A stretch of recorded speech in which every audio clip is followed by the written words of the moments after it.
જરા નામના પારધીનું જ્યારે બાણ વાગ્યું છે, ભગવાન અંતિમ સમયમાં છે, અંતિમ ઘડીમાં છે, એ વખતે ઉદ્ધવે ભગવાનને પૂછ્યું છે કે પ્રભુ, દ્વાપરની અંદર તમે હતા તો ધર્મનું રક્ષણ તમે કર્યું હતું,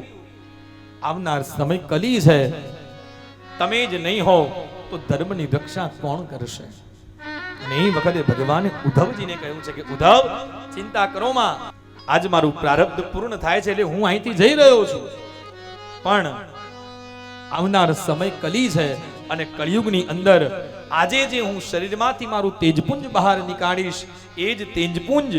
કળિયુગની અંદર વેદવ્યાસ રચિત જે શ્રીમદ ભાગવત છે, એ ભાગવતની અંદર હું પધરાવતો જઉં છું. અને કળિયુગના તમામ માનવીને કહેજો, તમામ જીવાત્માઓને કહેજો બાપ, કે જ્યારે જ્યારે દુઃખનો સમય આવે, જ્યારે જ્યારે કોઈ મુશ્કેલી આવી જાય ને, ત્યારે શરણું તમે કેવલ ભાગવતનું લેજો, કારણ આ સ્વયં ભગવાનનું વાંગમય સ્વરૂપ છે.